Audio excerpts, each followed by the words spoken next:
Alors, merci de votre patience. Thank you for waiting. And we're set to go. Hoping that you're all there. I hear there are many of you. I trust that's true. I can't see you, unfortunately. So welcome all.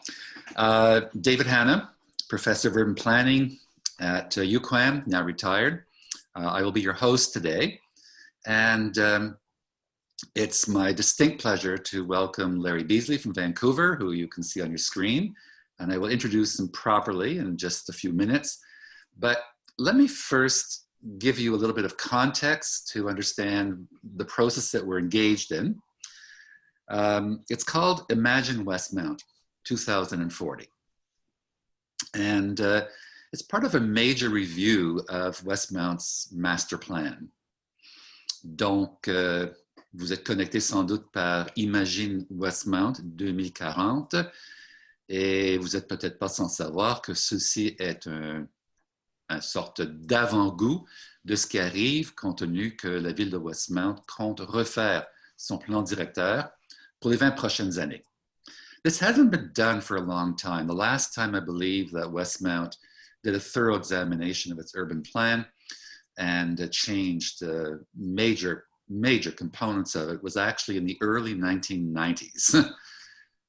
Ever since then, it's just been a little patchwork of changes, but there hasn't been a real rethink since the early 90s. So this is something that's definitely due.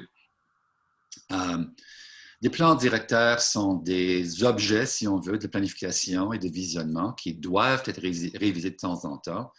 Et compte tenu que ça n'a pas été fait depuis les années début 1990, c'est le temps de s'engager. Bon, so there will be more events to come. This is more just the beginning. We're at the stage now where we're informing, giving people ideas, letting people start the thinking process. Larry Beasley, you're very much obviously the one who is kicking this off and giving us a sense of where we can go. And that's part of the discussion. More events will follow. There will be more explanations forthcoming.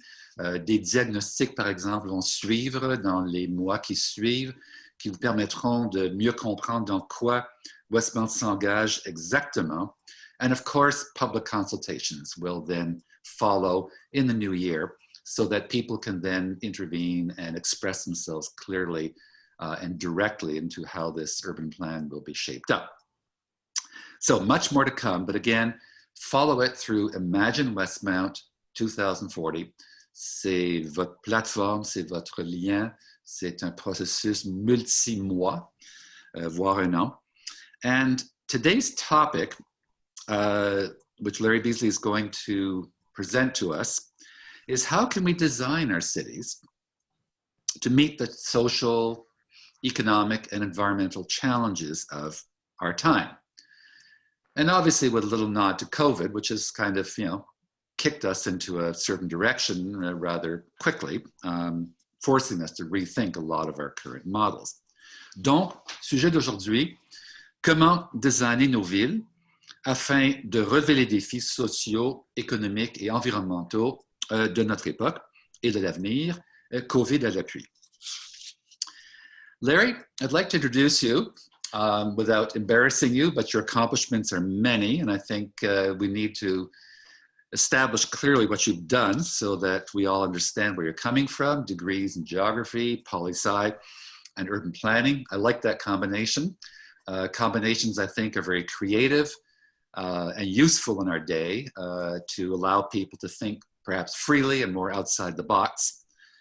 And in this case, as a Canadian urban planner of renown, with international reputation behind you, an urban designer, a known professor, author of books, I think you bring a lot to the table that makes today's topic particularly interesting. You're founder of Beasley & Associates, an urban planning consultancy. You were chief planner for Metropolitan Vancouver, City of Vancouver, I think it was, City of Vancouver.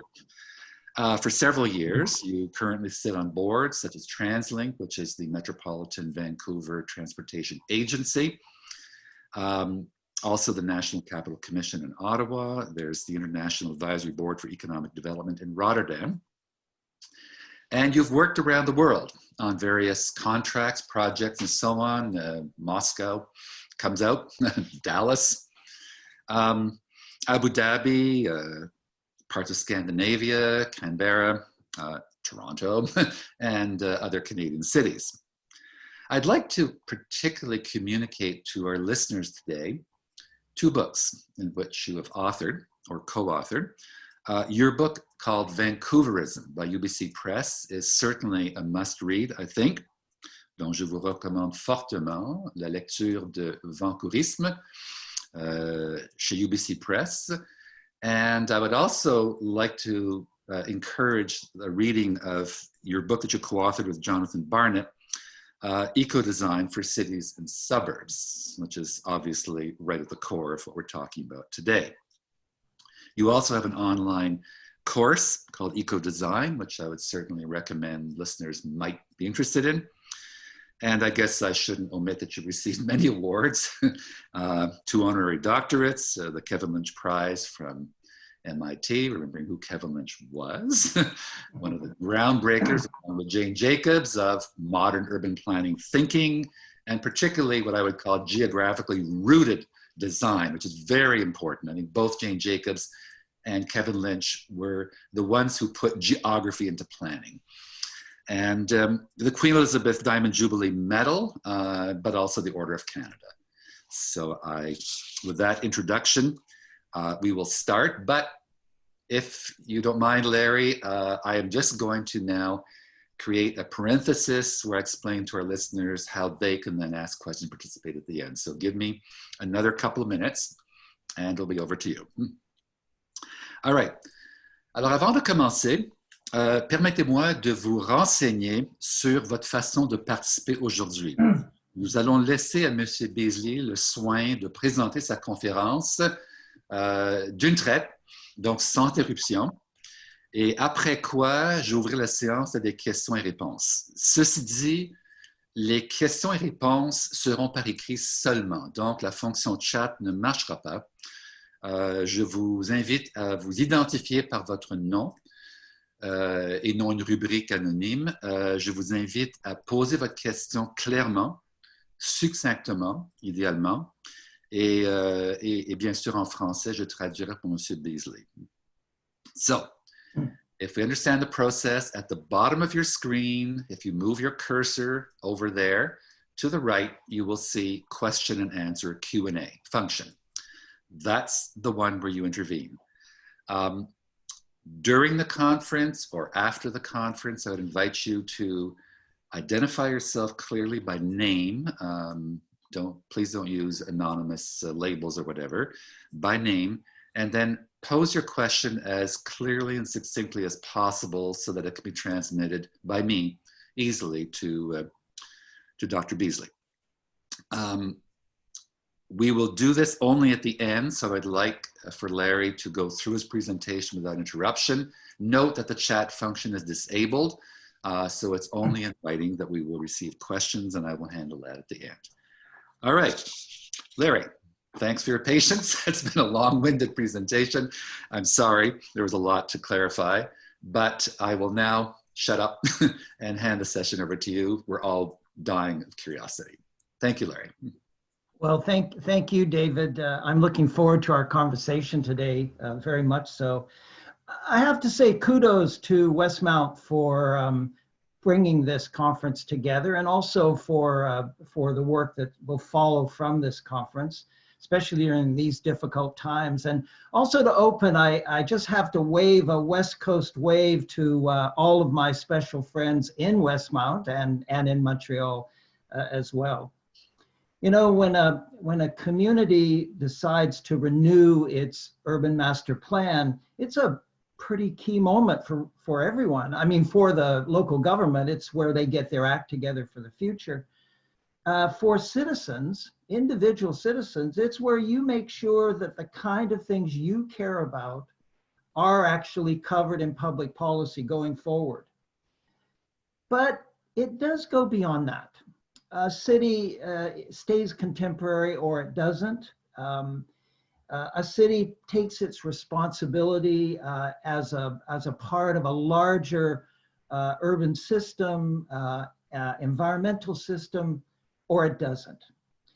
And what I have learned is that Westmount really wants to be holistic, and it wants to be inclusive in terms of the issues that it tackles for the master plan. You know, certainly it wants to deal with those practical glitches and the evident fixes that are out there.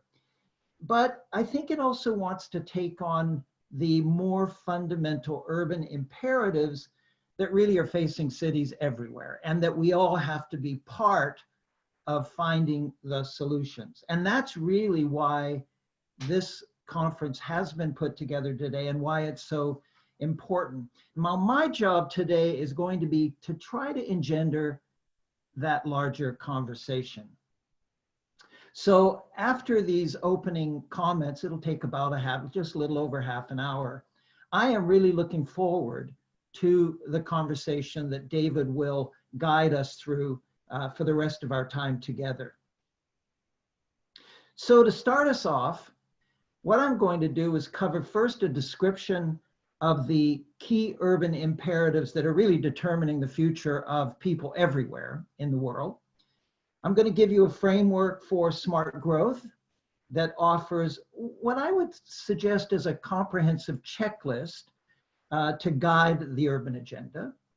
I'm going to give you a taste of some of the directions that many cities are taking on, which are different than they would have done in the past. And then just as a teaser, I'm also going to give you an overview of some of the hottest new ideas that are percolating in particularly innovative places. Let me try to get the PowerPoint up here, if you'll just bear with me for a second.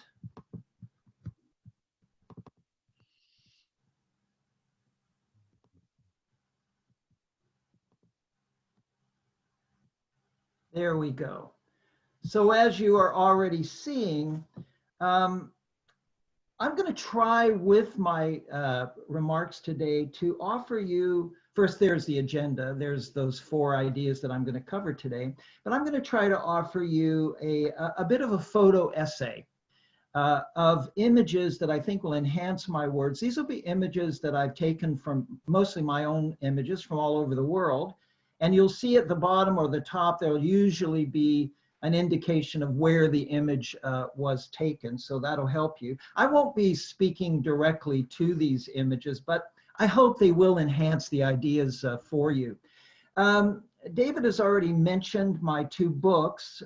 Obviously, because of time, I'm going to have to be very summary today, but you can go into those 2 books if you want a much more detailed explanation with many, many very specific examples. That's why I wrote those books, to be able to offer something deeper than you would get in just a short conversation like this.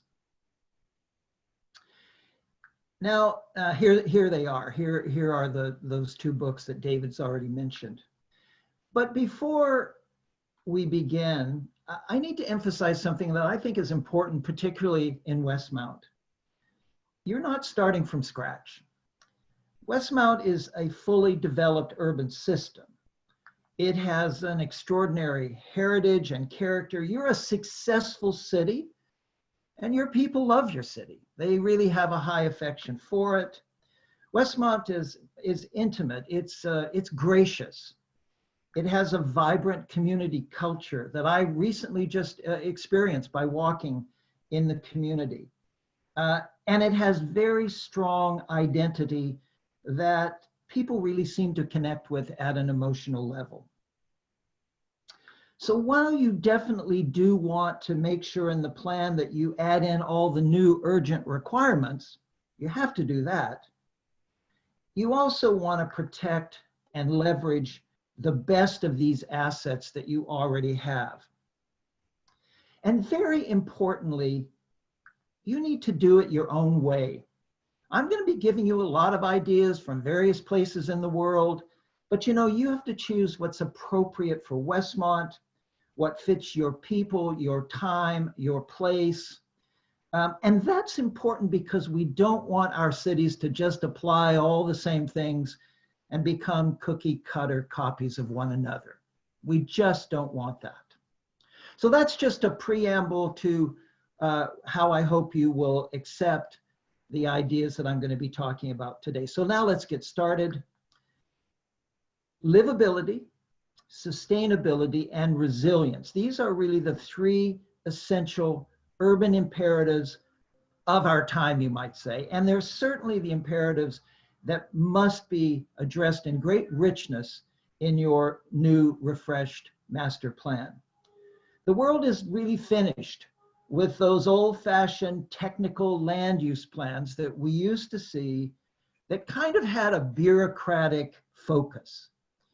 People now want more. They want more for themselves as citizens and as users of the city. They want more for the environment, for social and economic progress. They want more to protect them against the unexpected, as COVID has made so readily evident. And frankly, they want plans that, when realized, will really touch their hearts. Not just their pocketbooks and not just their functional needs, but really touch them where it matters for themselves and their families. So livability addresses how the community feels and how it looks and how it meets your needs. This is the deliberate design side to make the place sing, you might say, and make it appealing. And in fact, that dimension of appealing, of being appealing, is what also causes people to do the right things themselves, not because the law says you have to do it, but because, you know, it provides what they want. It provides the kind of city, the kind of experience that they want for themselves and their families. And we're learning that natural consumer preferences and trends are way more determining of the shape of our future cities than any law that we can put together. So the art of plans now is to really tap into consumer preferences and reshape those and redirect those in a gentle way in the right direction.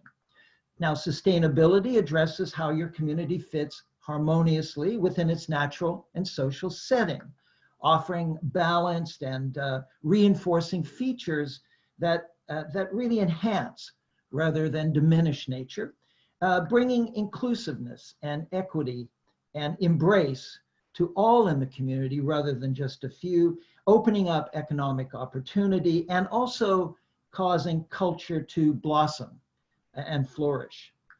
This is the side of our responsibility to the planet and also to those around us.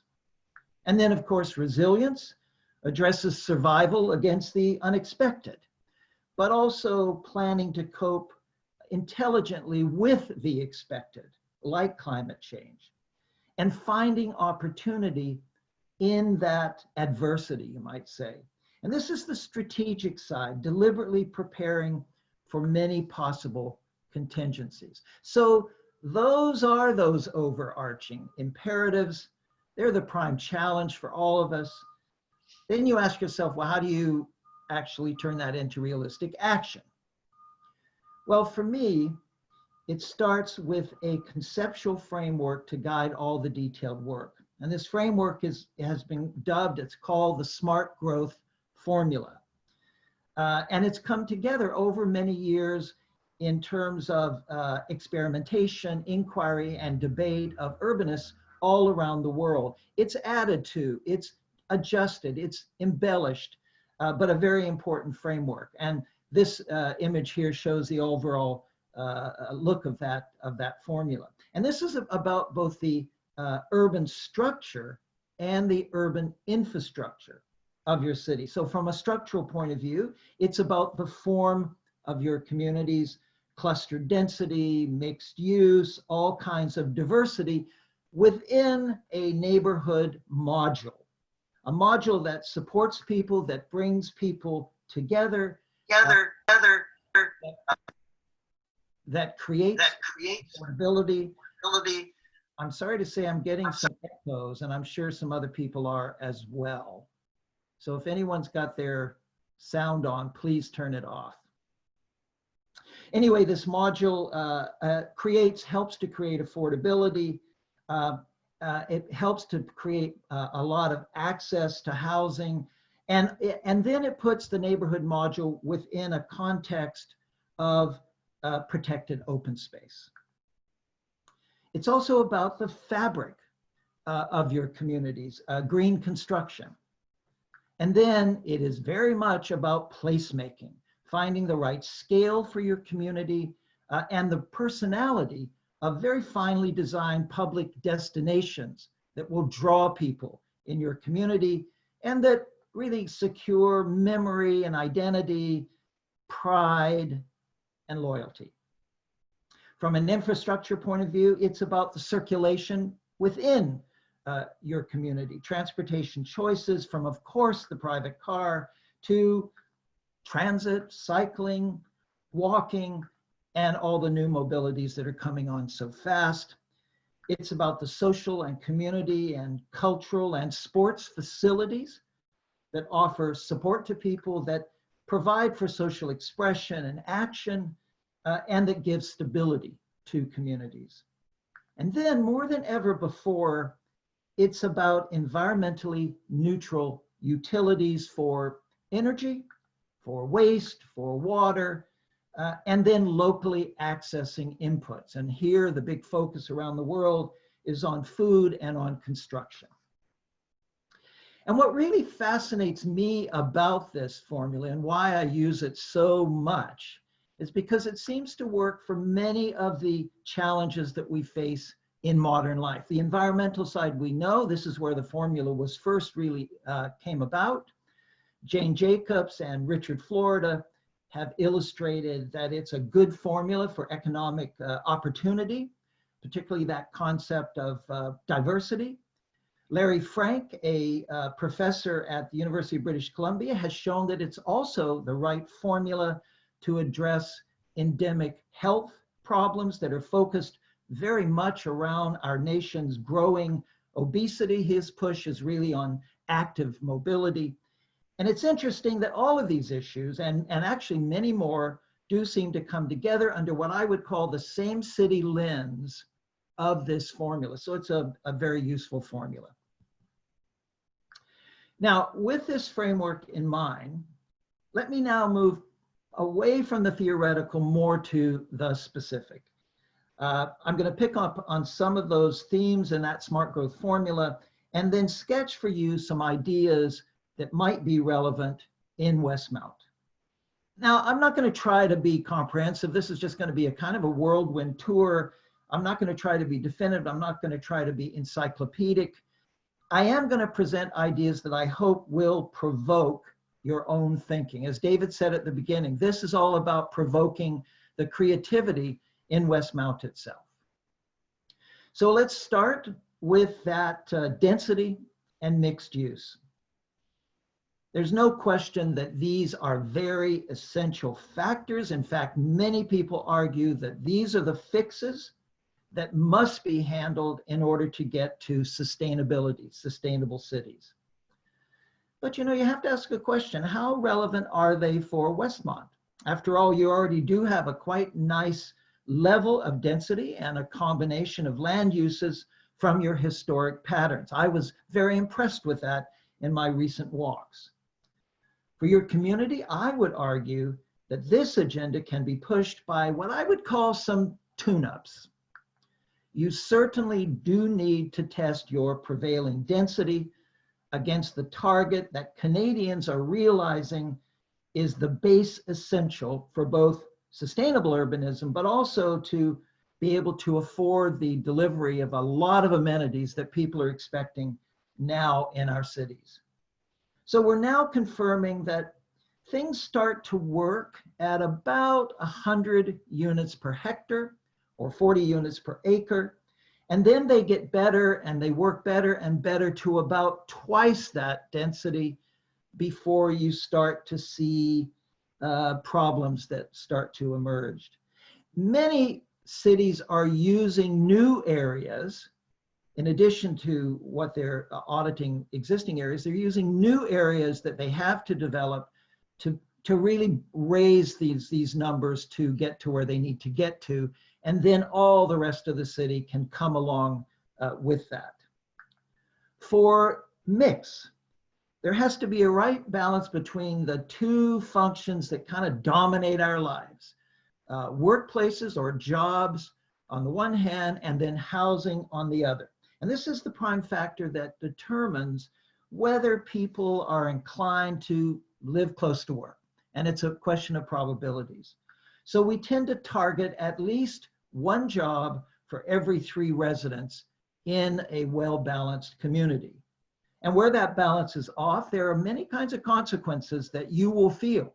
You'll feel increased traffic. You'll see a decline in local retail patronage.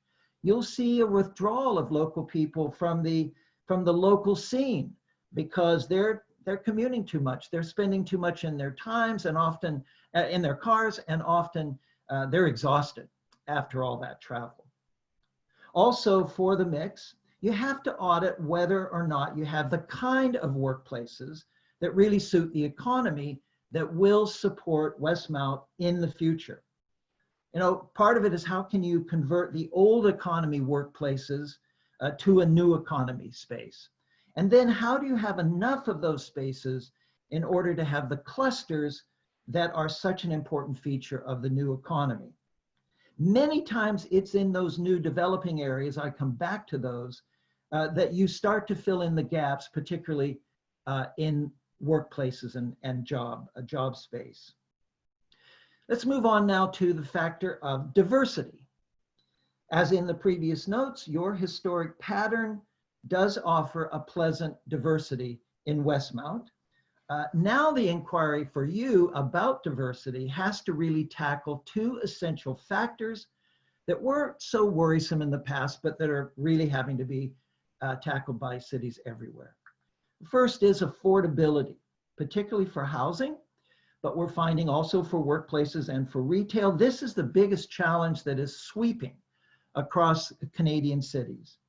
No town can any longer claim it is diverse if only a few people can afford to live there and if too many people are literally left on the streets. It's a big black eye in most of our cities. For household incomes, many cities are now shooting for a balance of 1/3 high income, 1/3 medium income, and 1/3 low income households, or at least a 20% strategy for your low income households. And that housing has to be mixed together, not all clustered in one place. And governments are now regularly using development approvals and partnerships to secure that low and middle income sector, especially by facilitating rental housing at the moment. And this is important not only because it serves your citizens, but also because you need to take a fair share of all of the lower income people that are in your whole region, because we're trying to avoid the formation of those giant ghettos that we saw in the mid-century of North America that really had terrible problems. Instead, we're mixing people together so they help one another, they support one another. Also very important is the type of households that are in your community. It's a big question. In Westmont, you know, you have an aging community and you have lots of housing and services for children. And so you do need to make sure that in the new generation, you're enticing families to come back to fill those households and to use those services. You want to carry that on. That's a great asset to the next generation. And we're now finding that building family housing into the multiple family configurations and new apartments is very, very important for the affordability side. You also need to make sure that there is enough room and services for more and more seniors and those with special needs so that they can stay in the community and age in place. So smart inner city communities are now shooting for something like a 25% provision of suitable and affordable housing for families with children in most of their multiple family strategies in particular, and then a 20% provision for seniors, purpose-built for seniors housing. And here again, we're using our development approvals and we're using partnerships and direct investment to try to make this happen. And I really want to emphasize this because in my work everywhere, this matter of bringing kids back into urban places is so important to everything we love about cities. Cities without children, and we see them all over, inner cities all over North America, are just kind of dull places. They just they don't come together as you would see here when you add children into the equation. So now let's move on to the neighborhoods frame. As a mature community, it is gratifying to see that Westmount does have that basic form that emphasizes neighborhoods, and also you have neighborhoods with great character. These are features to be preserved and protected with strong reinforcing strategies as you move forward. The simple fact is that the more of our day-to-day needs that can be accommodated within the neighborhood context, the less people have to travel elsewhere to satisfy those needs, using fossil fuels, causing impacts on other people, putting stress on the civic infrastructure, and the more they tend to simply naturally walk and cycle. We also now see, particularly during the COVID experience, at the urban level, the single most important dimension for urban and family resilience has been the readily available support of your neighborhood. And many people who didn't have that were in very, very deep trouble. In fact, everywhere, we're finding that one of the greatest urban solutions of all, very simple solution, addressing many kind of difficulties, is the simple benefits, I would say the overwhelming benefits of proximity, having things closer together, which is offered by neighborhoods. So the planning process, as I see it in Westmount, is to refine and consolidate this existing asset, which you very much already have, in several ways. One is that your neighborhoods need to be absolutely complete units with the full provision of public and private services and facilities that people need. Here, I'm going to show you the formulas that we're typically using. Now, there's a lot more detail to these, but in summary and scale, this is the scale that we're looking at in neighborhoods. For public facilities, these are the minimum accepted facilities that need to be in the neighborhood. And then for commercial offerings, retail offerings, these are the kinds of things we need. And we're often talking now in Canada about a 20-minute neighborhood where all of these things come together. And smart cities are really instigating neighborhood audits, working closely with existing residents to identify the gaps and then systematically invest in what is needed to bring that neighborhood up to a current standard and expectations. And as a byproduct to this kind of process, you can also deal with many other kinds of neighborhood deficiencies that really limit a neighborhood's appeal for that next generation. And your master plan can empower all of this. We always include this now in all of our master plan work. There are also ecologies of use within neighborhoods that you have to pay attention to. I've already talked about jobs and housing, but another very important one is housing and commerce, and especially street fronting retail. It is vital to make sure that you offer enough consumers to support the prime retail anchors that are needed. Otherwise, those anchors just can't go there. And those anchors then draw a lot of other retail offerings around that then give a community product choice and cost choice. And then you have to make sure that that enough people, enough consumers are close by to these facilities that they really are successful and then can compete with the e-retailing that's starting to happen. The only way that we're finding effective ways for retail in your community to compete with e-retail is to make sure that it is just very convenient, very diverse, and from a cost point of view, has a lot of choices. So now let me turn to the important issue of mobility arrangements. This is all about alternative transportation options. This is what ties everything together. And basically this is about shifting from cars to more walking, more cycling, and more transit. Now, the shift depends on many factors. For example, do you have practical alternatives for people to get out of their cars? Are your levels of traffic congestion such that they're causing real problems? Some places it's not yet causing huge problems. Most places are having a lot more traffic than they used to see. How naturally inclined are your citizens to take up the active modes?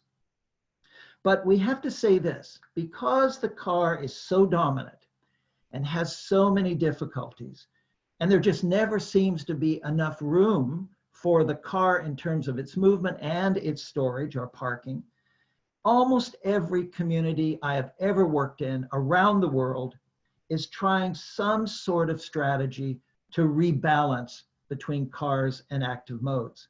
Now, Westmont is lucky in a couple of very important respects. On the one hand, your community is linked to the rapid transit network of Greater Montreal, so you can get in and out of your community and around your community by public transit. Many cities don't have that benefit. It is a very important benefit. Second, you have a very well-developed bike network, and your people tend to be using it, I noticed, very much so. But you also have to accept that you have a very limited street system that's very hard to expand, and you have very, very significant limits on parking. I'm sure that everyone who's listening has some sort of frustrating traffic story that you could add to our conversation. So for your master plan, I would urge that you keep with that program first and foremost of building that capacity for walking and cycling, but also maybe start to think now of new ways that you can make that more appealing for people. Maybe you need better weather protection, more drinking fountains and benches for people walking. Maybe you need more street redesignations or more street area set aside for these active modes.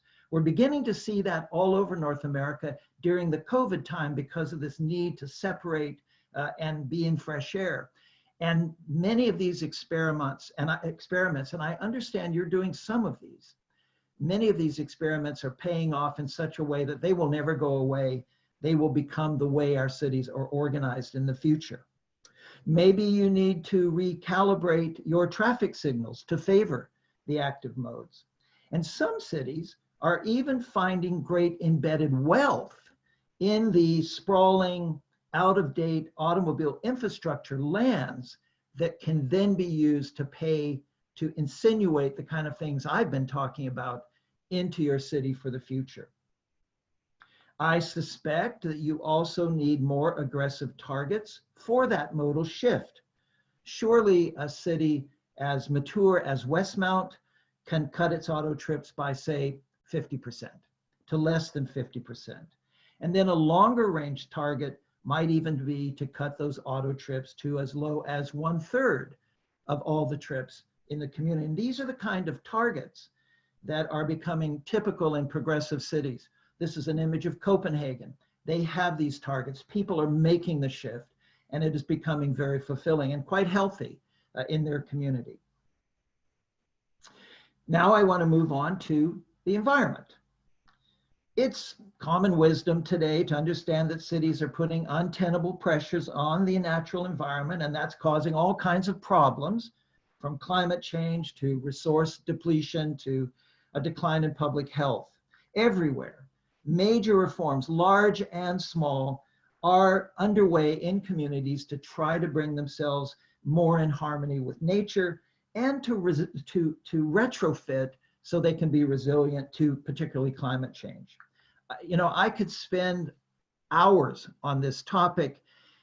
This might well be the cutting edge of your new master plan. This might be, the showcase piece of your new master plan as it is in many other cities. For example, I'm using my own city, Vancouver, where the latest chapter of master planning has been called the Green City Action Plan, which is repositioning our city to be much more progressive and ahead in the green movement that is moving around the world and certainly starting to reshape North American cities.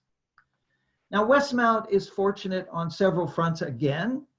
You do sit within a province which primarily uses renewable hydro energy. There's only 2 provinces in Canada that do that. That's a good thing. You also have a very localized open space system that is accessible to your people, very close by, and is also protecting nature. It actually has nature reserves included in it. And of course, you have that longstanding, popular, and very powerful program of heritage conservation and reuse. So what might be your next environmental advance? So let me offer several suggestions. First, I think an audit of all of Westmount's utilities is called for. You might be inspired by this example from a community in Stockholm called Hammarby, where all of these have been looked at from a green perspective. Can you move to the next level of energy independence and security? It's not just about having renewable energy, it's about having increasingly independence from national and international grids. What kind of a neighborhood-based energy arrangement might you put together in Westmount?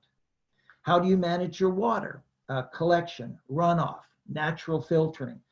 Could the streets and parks, as they are redesigned, include more and more features that help with that management of water? What about a zero waste target with more and more through the next years, reducing, reusing, and recycling? For example, many cities are now thinking about disassembly of buildings rather than demolition of buildings. So a lot doesn't go into the landfill, rather it goes into reuse. What can an individual resident be motivated to do? I use a picture here of the old-fashioned rain barrel, which is a very good way to help to manage water at an individual basis. I'm fascinated by the movement of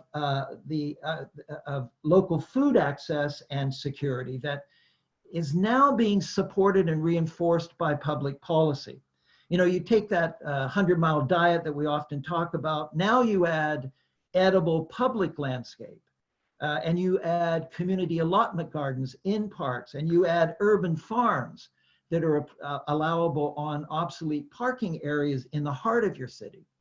London, England, for example, now has a full food security strategy because they want to make sure that they are resilient against whatever happens on the front of food through the years. These are interesting new ideas for Westmount. I want to close this part of the presentation by looking at that vital question of placemaking and identity. Again, you've heard me say this over and over. Westmont's in a pretty good place with strong performance over the years. You've protected your character. You've created very quality places. Few cities on your scale have been able to do that. So kudos to you for doing that. But this is a topic where you can never become complacent. Urban design and design renewal are always needed.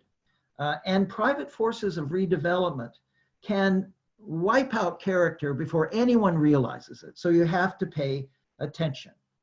So I hope that in your new master plan, you will reinforce that heritage agenda with many more measures, but I hope you'll also add in the art of much tighter infill and compatibility between the old and new more than in the past.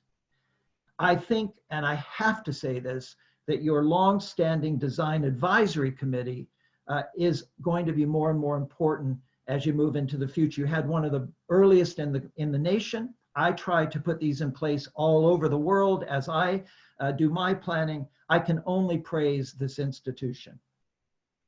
I also hope that your master plan will deliberately set the overall scale that is compatible for Westmount moving forward. Should it be like this? Maybe it's more like this, or maybe it's even like this. Private development can now be done at almost any scale, but the scale that works in one place doesn't necessarily work in another.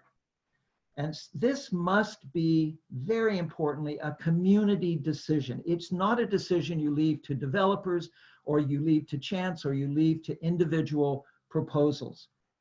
And in many cities, the real crucible where this issue is inquired about and scale is really talked about is when you have these big chunks of land that are going to be comprehensively designed and redeveloped. And of course, I'm reminded here of your Southeast sector lands. Scale is a tricky thing. Frankly, I'll start by saying that most people will tell you they hate density. But scale becomes more acceptable to people when it's realized through great design. When they can see that includes all of the bells and whistles and things that they really want to see in their community. This is very, very important. Questions come into play, like how do you line your streets when you have larger scale? How do you make a place feel more like a home and give it home identity, domesticity? What kind of features do you add into the environment in public art and other things that really embellish that density? And the only, really, what it's about is really designing a lifestyle for your people, not doing development designs and not just doing land use plans. And the only way that we have found to really get an understanding of scale is to bring your community people together, bring the creative people and the interested people, but also the skeptical people, and bring them all together into a design-in format, and then work it all out on paper. And you will be amazed at what you discover together is suitable for Westmount. So those are some ideas. Here they all are within that context of smart growth that I hope you might find interesting for Westmount. But before I finish, I do want to just highlight a few of those very hot new ideas that are out there that are really starting to be explored by what I would call the gutsy cities. And I hope Westmount will be one of these. The first is the share economy. Now, we're not talking about Uber and just Airbnb here. In the Nordic countries, they are talking about shared housing, shared workplaces. And in Helsinki, they have even put in place a locally based neighborhood currency that facilitates sharing and trading and personal services help to one another, bringing down the cost of living that is completely off the financial and even the tax grid, the share economy. Second, the concept of the 15-minute neighborhood. I talked about the 20-minute neighborhood, but Paris, for example, is saying, no, that's not good enough. And they're pushing it tighter to the 15-minute neighborhood, and they're making it pervasive over their entire city. Third, the world is being swamped by new forms of mobility and by integrated mobility. So certainly autonomous vehicles have to be thought about in your new plan. They have to be accommodated, but also there are so many of these new personal mobility devices and even more interesting one-payer systems for multi-modes, from transit to these kind of movements to shared cars, that make it so much easier to move around without just the private car. Everywhere in the world, cities are really trying to catch up with this transformative technology. Fourth, a very daring urban design movement is starting to dramatically reclaim public space for people. It's called the Repossession of Streets. And this is where cars are completely banished in some particular street settings. Here's an example in New York, a very famous one. Copenhagen is doing a lot of these, but you know, you don't have to go very far from Westmount to see a very good example. In Montreal, I think it's called a Place Spectacle. You have an example which I think is an indicator of things to come.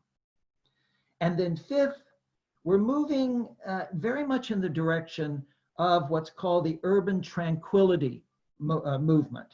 And this will start to attack noise. Noise is driving cities crazy as they get more and more intense and diverse. Everything from leaf blowers to construction machinery to the roar of traffic. So now noise management is in the public agenda like never before in some cities. And then lastly, the COVID pandemic really exploded upon us two new trends that we're not sure about, that may reshape cities for the long term and may have less impact than we thought. The jury is still out, but home-based work and e-commerce are really opening up a lot of options for us, but are also creating questions that your master plan must really address. To what extent do you want these things to happen? How do you manage the downsides when they start to happen? Become very important issues. So I wish you luck in the process and the outcomes of your new urban master plan. But to close, I want to leave you with maybe something a little more philosophic. I want to leave you with an overarching ethic for sustainable and inclusive urban planning that many cities are using around the world to avoid getting lost in the debate, you might say. And here it is in a nutshell. It includes public engagement. It includes building partnerships. It includes explicit design of your city. It means tapping into the latest technologies and actively managing those technologies. It includes a strong lens of equity, and particularly in these last few years, matters and questions of reconciliation. And like never before, it includes reinforcing your identity, never sacrificing your identity for any other motive.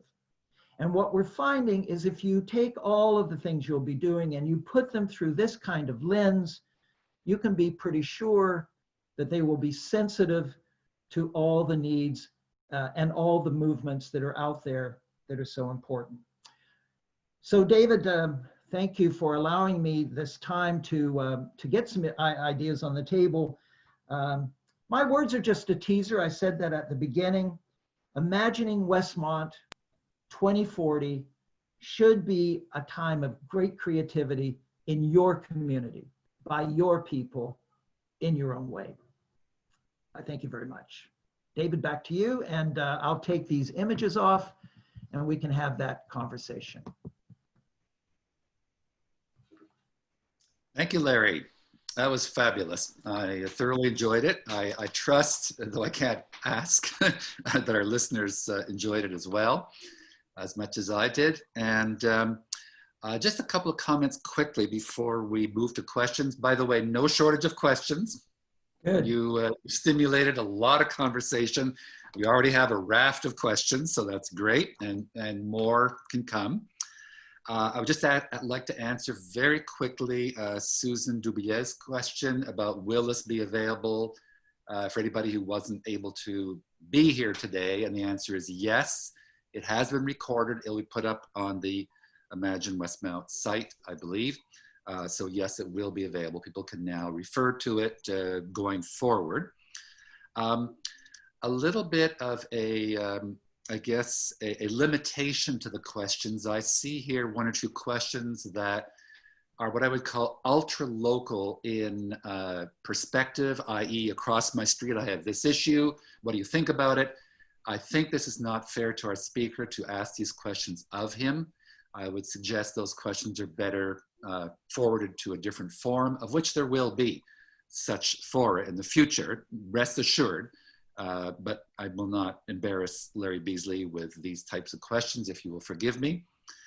And finally, perhaps just a quick clarification, and Larry, you're free to agree or disagree with me.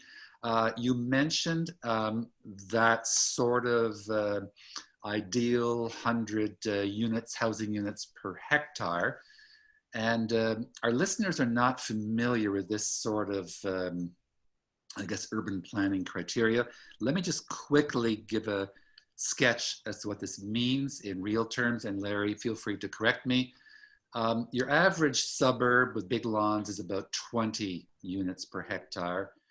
Your average, say, Westmount row housing on a given street with lanes is about 40 units, housing units per hectare, if single family.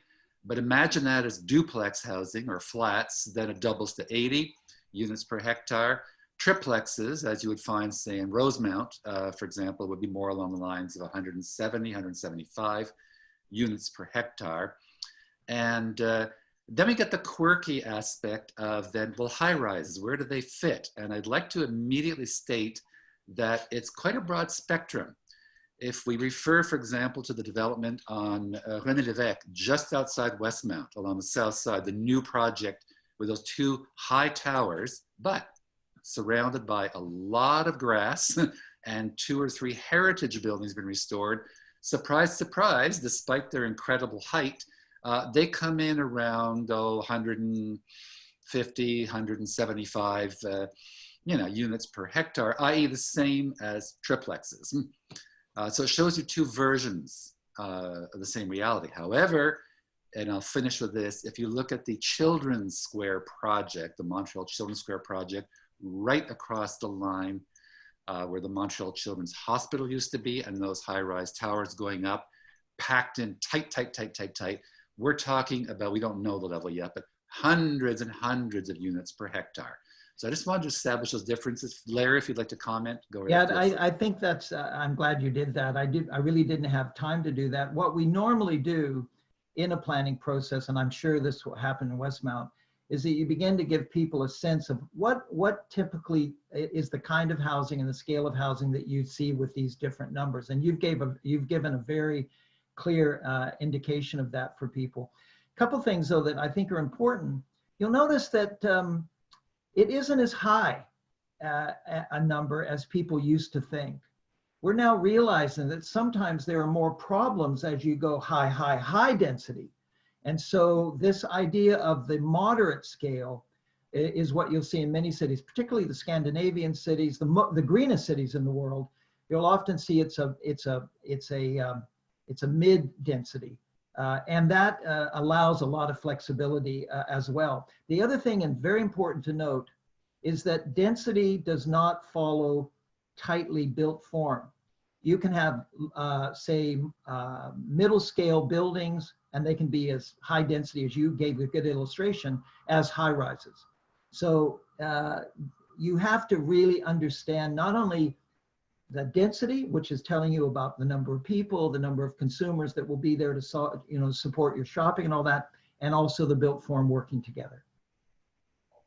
All right, let me move in directly now with questions. I will start with a rather long one, but it's an extremely interesting one, I think, because it addresses a fundamental Westmount dichotomy posed by Pardis Banai. Forgive me if I've mispronounced your name. He says, everyone's focus seems to be on lower Westmount.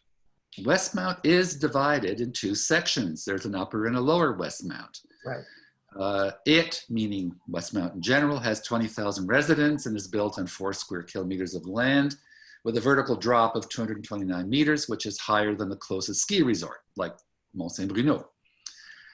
Once you move away from the flats, the public transportation is very limited.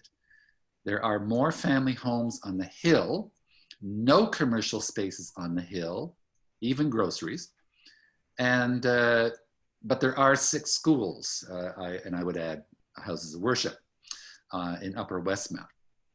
The result of this structure is parents driving their kids to schools and activities every day using their private vehicles to run errands in Lower Westmount. What first mile, last mile transportation solutions have you implemented in your projects that have helped residents in hilly cities, or I could add dichotomous cities like Westmount, i.e. driverless electric minibuses to get from A to B without the need of your private transportation? Now that's a lengthy question, but I think it does address a fundamental Westmount problem. Larry? I'm going to answer it in 2 different ways.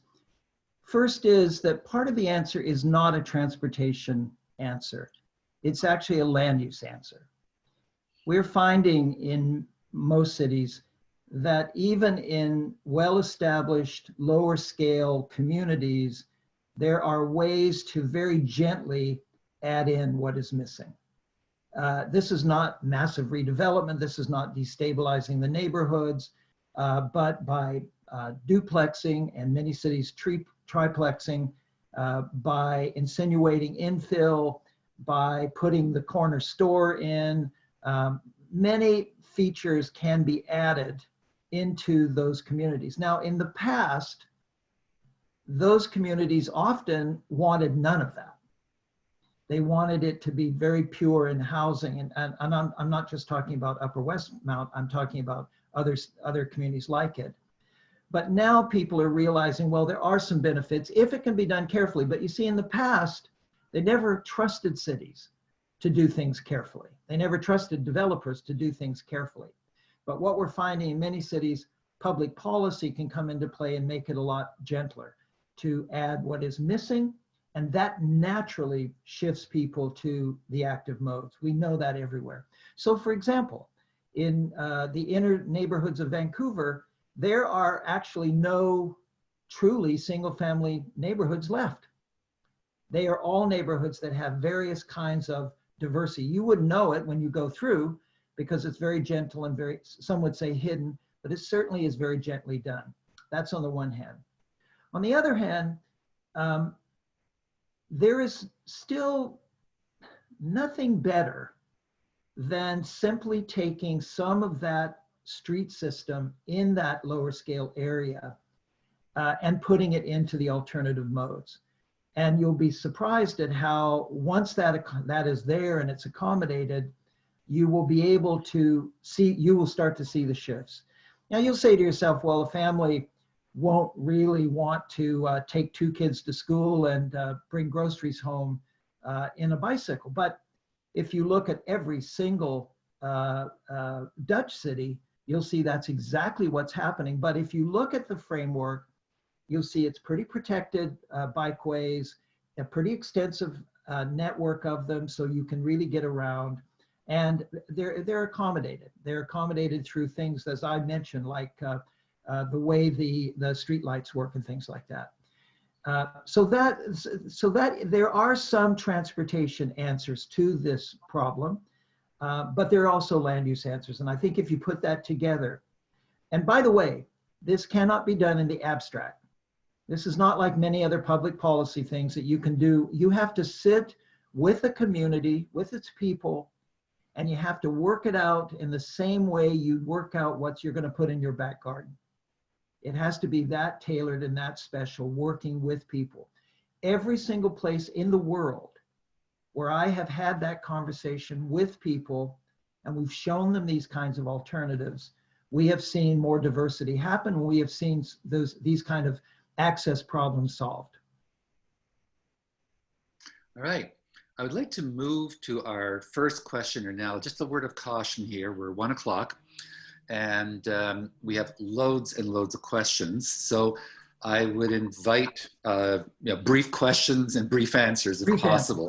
Yeah. Make it so everybody can be heard. Our very first questioner asked, Daniel Lambert, the climate crisis is by far the single biggest issue facing cities all over the world. How best to incorporate this key issue with the appropriate priority into the long-term plan? Well, you saw in my presentation, Daniel, that many of the master plans that are being done now are putting the climate response, not the climate crisis, but the climate response right in the heart of those plans as a feature, a special feature of those plans. Some cities are actually even pulling it out of the general framework of their master plans and making parallel plans to show the emphasis. The important thing is that addressing climate change is a very complicated, multidisciplinary, multi-action thing. So it needs everything explained well for people. And so making it a highlight in the same way that 20 years ago, we were just making urban renewal a highlight. Now we need to make climate response a highlight. All right, Larry, COVID. I have a question from Harshad Karmalkar. COVID forced socialization to outdoors recently. And I'm going to bring 2 questions here to play. So he says, as outdoors became more important, what role will urban trees play in urban planning? And pause for a minute. I would like to then move down to Stephanie Guerrero, who says, how does Westmount tackle the master plan in the short and medium term, given the COVID context and the pressures on public space, equity, and the need to build partnerships? What steps can we take in the short term? So these are our two COVID questions. Many cities are putting together what they're calling the COVID response, which is generally a set of short-term measures. They're often focusing on provisions for working at home. They're certainly focusing on, as was highlighted in the questions, more expanding the walking, cycling space in cities just so that people can be separated. And those are good things, and they often are being brought to the council directly outside the context of master plans, and sometimes contrary to existing policy, simply because there are opportunities and there are direct needs that people need satisfied right now. That's why you're seeing everywhere in North America, and I think I saw a bit of this in Westmount, and I hope I would see more of taking half a street and declaring it for pedestrians, or allowing seating in that half a street, things like that, so that people can separate. In the long run, I think we have to see COVID as only something that informs what we're trying to do anyway. What we're trying to do is shift people into a more healthy lifestyle. We're trying to shift more people into a more resilient way of living together in cities. COVID has suggested some things that have become urgent, but we've always been interested in how we can facilitate more working from home. We've always been interested in how we can shift the modes, as I've described in my presentation. So I would take COVID as more of bringing an urgency to these issues that maybe people were complacent about before, and maybe referencing in the master plan some of the things that became so evident for you because of COVID. More as a way to bring people to understand the public policy that comes out that will be good for your community over the long run. And by the way, I want to say something about trees. I believe trees are one of the single most important things you can do in cities around the world. And in Rotterdam, I recommended they plant a million trees within 5 years. In Dallas, I've recommended that they plant almost the same within 3 years. Trees are so effective as an urban solution to many problems. So I'm a big tree fan. All right. Larry, some commercial questions, commercial districts. I'm looking at Matt Aronson here. With respect to commercial retail spaces, we seem to have a cadre of landlords who are unwilling or unable to attract tenants. There are some vacancy rates that are a problem here. How ought we to engage with commercial landlords to incentivize leasing to retail tenants offering services and goods to local residents? Note that it seems that high rents are a primary issue here, but then again, landlords blame high commercial taxes for their woes. So that's one question. I'll follow it up with another once you've said something about that. I'm always anxious when the issue of retail is felt to be solved just by adjusting rents or access to rents for a landlord. The truth is that retail thrives if there are enough consumers that allow it to thrive, that it can offer more and diverse services, that it can get more in tune with emerging demands, but it takes consumers. So any retail street, before I start wanting to deal with how they're handling their rents, I always like to do an assessment to just find out how many consumers there are nearby. And often you'll find that streets that have higher vacancy rates, if you do the numbers within say a 7-minute walk or even a 10-minute walk, a 5-minute bike ride, you'll find that there's not enough consumers to support that function. consumers, there might be enough consumers to support one basic function, but not enough for the diversity of retail that we all want and the choices and, you know, the different options that we want. So I always, first and foremost, look at exactly how many consumers are there. There is another action that does now address more specifically this, and a lot of cities are using this, and that is that if you have a street that has a particular vacancy, a very endemic vacancy problem, we're often adding, the public sector is adding what we call a small business center. And that small business center is usually one person living on the street. And that person's job is to go to every single vacancy, engage with the landlord to determine exactly what the reason for that vacancy is, and then work with that landlord to reach out beyond the obvious to bring new tenants. In a lot of streets, it ends up meaning that they begin to define a particular specialty for the street. It might be antiques, it might be things available to young people, whatever. They'll identify a specialty, and that begins to draw people back to the retailers back. Those two things are just two things that are used in many places. All right. Larry, another retail sector question. I think this one with a different twist though. Alan Goldberg asks it. Would it be beneficial if retailers and the city came together to offer home delivery from all stores? Would this be a solution for people to leave the cars at home and walk if they did not have to carry their purchases home? Well, I think this person is raising something which I'll put in a slightly bigger context, and I'm sure you have some of this already happening in Westmount. But business improvement districts in retail areas are organizations where local retailers band together and they put a little money in, and they're able to deal with all kinds of issues. One of them, that's a very good idea in my opinion. If you can arrange it through, one small retailer probably couldn't do it, but if you arrange it along a whole street through a business improvement organization, yes, you could probably arrange that to happen, and it would probably be very popular. It would also help to identify and separate, differentiate that retail area from other retail areas. Usually has to be a collective action though, but you can do other things. If that retail area has a problem with security, you can add some security. If the retail area might have just a bad image, you can add hospitality people on the street. Many things you can do to enhance street fronting retail by just the local retailers coming together, and usually they have an advisory group of neighbors as well. Thank you, Larry.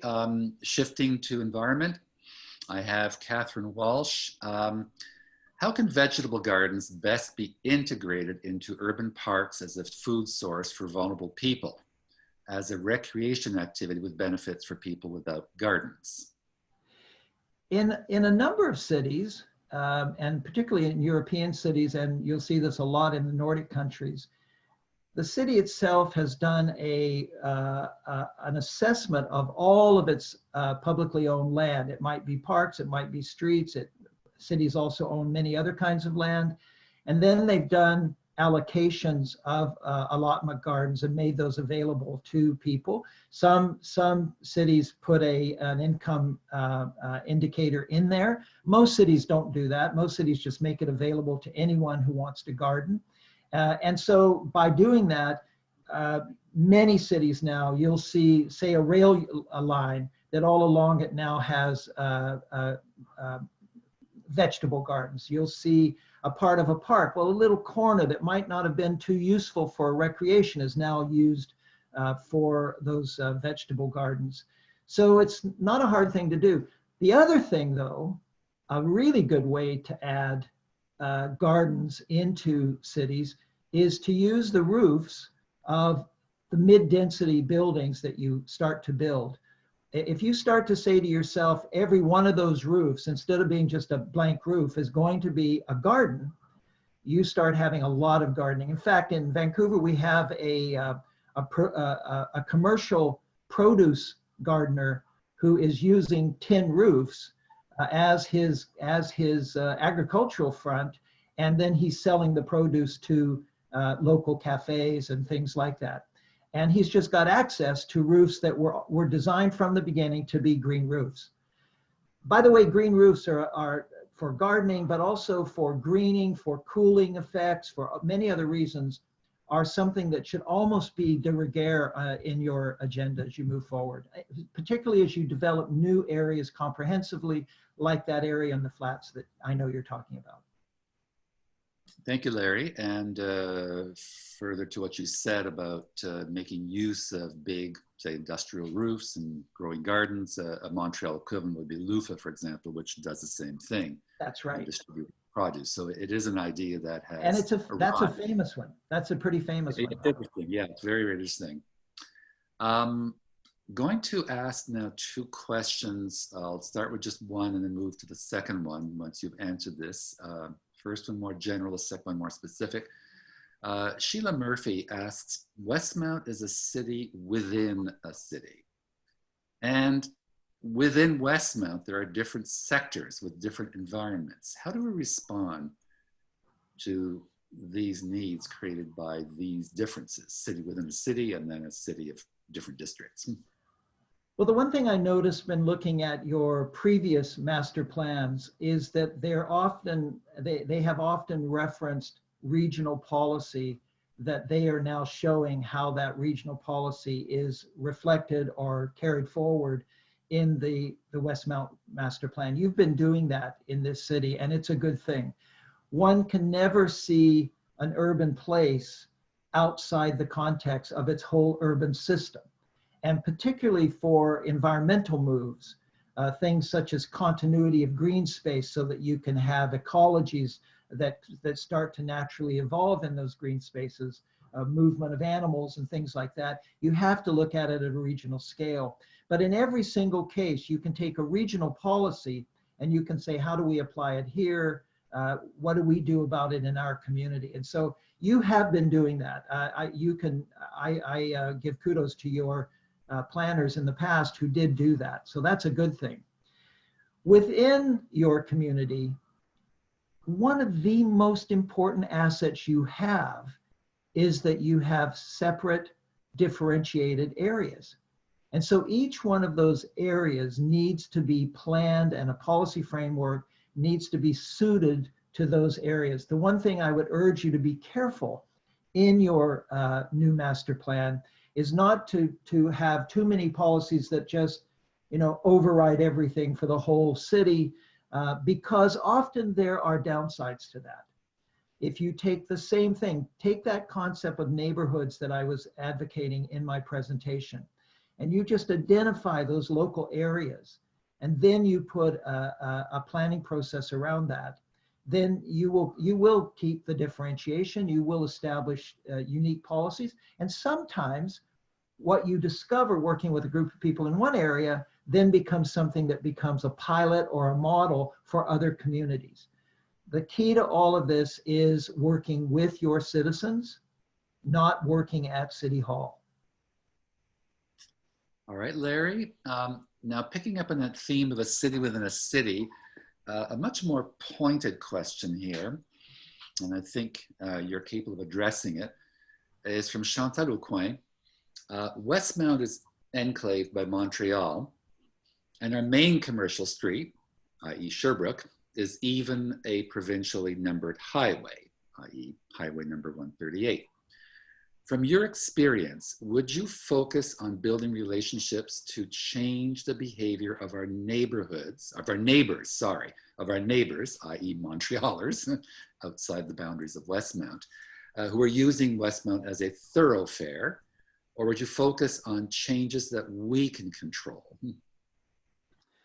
Well, I think it's a little of both, and in fact, it's a little beyond that. Often, highway authorities are regional. They are not dominated by your neighbors in the next municipality. They are dominated by a concept of policy that looks generally at the region. And so we're now finding everywhere that if we want to attack the old standards that were leading to the kinds of throughways that had negative impacts through communities, we have to go to those regional authorities and we have to start challenging them to think about the impacts of what they're doing in their road system in a particular area. Sometimes there's mitigation. More often, we're now seeing redesignation of streets. We're seeing alternatives. We're seeing the application of transit so that it takes pressure off those streets. So that's part of it. The other part of it, though, which has proven popular in many places, is that a local municipality does everything it can do to make it crystal clear that it wants to have some of those street rights of way to be used for the purposes that help its community and that mitigate impacts on its community. And so it starts land use policies that help to shift the attitude about that traffic corridor. And so it takes a little bit of both. It takes a strong articulated intention at the local level, which is then used as a foundation for what amounts to, frankly, a negotiation at the more regional level. And then with that, we're beginning to propose and press that street standards be changed, that we don't go, almost all the street standards in Montreal and Toronto and Vancouver, those standards were set in the 1950s, and they haven't really been changed since then. Well, it's time to change those, but it's going to take an aggression. Oops, I see an echo coming here, but can you hear that echo? Okay, all right, I think we're okay. No, but it takes a kind of aggression by a local community to make it crystal clear that those standards just don't work anymore and have to be fixed. Thanks, Larry. I think we can add to that certainly Westmount, concerning the Sherbrooke corridor, which is obviously contentious, has certainly moved very forcefully by making sure that all traffic lights along it are totally pedestrian exclusive for about 45 seconds in all directions. So that just puts a complete stop to all traffic while local pedestrians can then maneuver around very, very safely. And then there have been bump outs and other measures too that have made it more pedestrian friendly and more shopping friendly.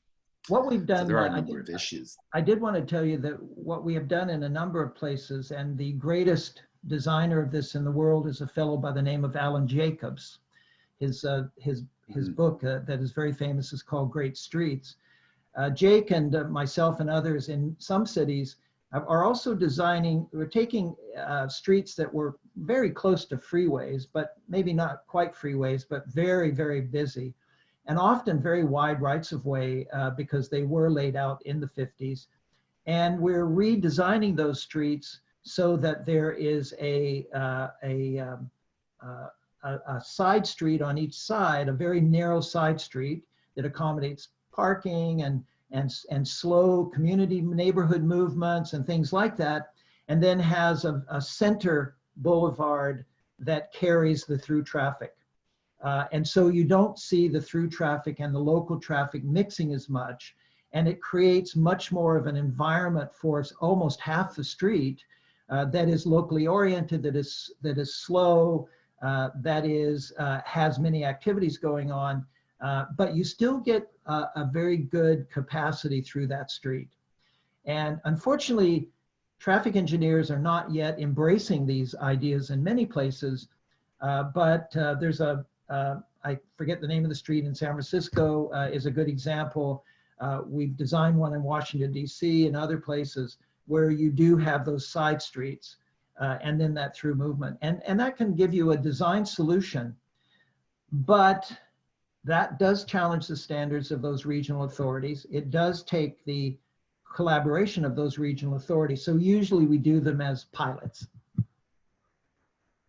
Thank you. We're going to have to wrap it up very soon now. We're well beyond our time, but then that's good in many ways. Question environmental now from Ursula Aker. How can we achieve zero carbon on a district scale? How can a building retrofit program be initiated, managed, and supported? Well, first thing is zero carbon has to be addressed at all levels. And so cities are moving to passive building construction techniques and standards. That helps at the local level. You start getting district-based energy, and so you take yourself off of the carbon grid for your energy because you generate it locally.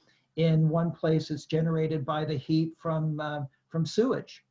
Or in Stockholm, it's a lot of it is generated by wind and solar.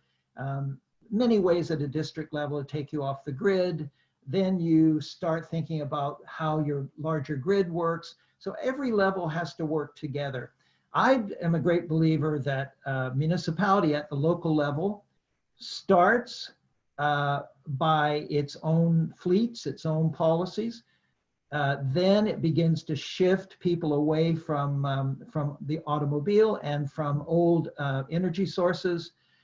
Then it slowly but carefully ups its standards on new construction, and then it tries to add in answers and techniques for its older buildings. And then you move beyond that more regionally. All right, final question. I apologize for the others. We have run out of time, but also my function that allows me to scroll for questions has disappeared. So I can't see your questions anymore. I know I've missed a few. My apologies to you. Matt Aronson, doesn't the sharing economy become extremely difficult, if not impossible, during a pandemic? Oh yeah, sure. It's much more difficult during the pandemic. But you know, you're designing Westmont to 2040. The pandemic's not going to go on to 2040. The share economy is sweeping the world. And as it sweeps the world, to be resilient against future incidents like the pandemic, we'll design solutions within the sharing arrangement. Right now, sharing is still ad hoc in most of the world and certainly in Canada. And it's not as systematized as you would see in other places. It's not typical. You don't see typical share housing. The share housing we have had, yes, you're right, it's been difficult because it's been mostly seniors. Those have been vulnerable places, terribly vulnerable places. But imagine if we now know that, and we design these share arrangements more deliberately to take consideration of how we can lock them down, how we can close off, how we can manage the distancing issues that have come with the pandemic. The fact is that the share economy will become truly a useful part of our culture when we do it, when we very deliberately do it, and it's not quite so ad hoc. Because when something is ad hoc, you know, it answers a third of the questions and not all of it, just trying to get something going. We've all used that language. So, but don't give short measure to the worldwide drive of the share economy, because I would argue it is one of those complete game changers when we start thinking as you are over to 2040. You are going to be so surprised at what we are going to be sharing with one another within even the next 5 years, much less the next 20 years. Thank you, Larry. Thank you very much. Again, my apologies to those citizens, people who have asked questions, but to which I no longer have access for some reason. But we have run out of time. We had agreed that 1:30 would be our outside limit, and we're there. Please remain engaged with the process. That would be my invitation to you all. Bear in mind that Imagine Westmount 2040 is an ongoing process. It is only just beginning. And so I'd ask you to come forward with questions and participate in all future events. There will be events, des diagnostics s'en viennent très bientôt. Vous aurez l'occasion de poser des questions durant les exposés sur les diagnostics par rapport au plan directeur envisagé. So those questions, those issues, just keep following the Imagine Westmount site. And we invite your involvement constantly. And yes, there will be consultations also down the pipe. Donc, rassurez-vous, les consultations s'en viendront éventuellement. We are planning for 20 years. Don't forget, the next slide is 20 years, and that's important to bear in mind. It can't be just COVID related, or it can't be just for the next 2 years. It's a very long-term visioning. So I'd invite you to also think big. Thank you, Larry, especially for everything you've contributed today. It's significant. And yes, your presentation will be online and available to everybody going forward. So we thank you very, very much. And Dave, thank you as well. Thank you for this conversation. I've enjoyed it. I really want to say to all the people out there, I hope that these ideas have been helpful. I'm always available to continue this conversation, and Westmount is a very important place, maybe a model in our country. So Godspeed as you move forward in your new master plan. Thank you all, and goodbye. Bye-bye.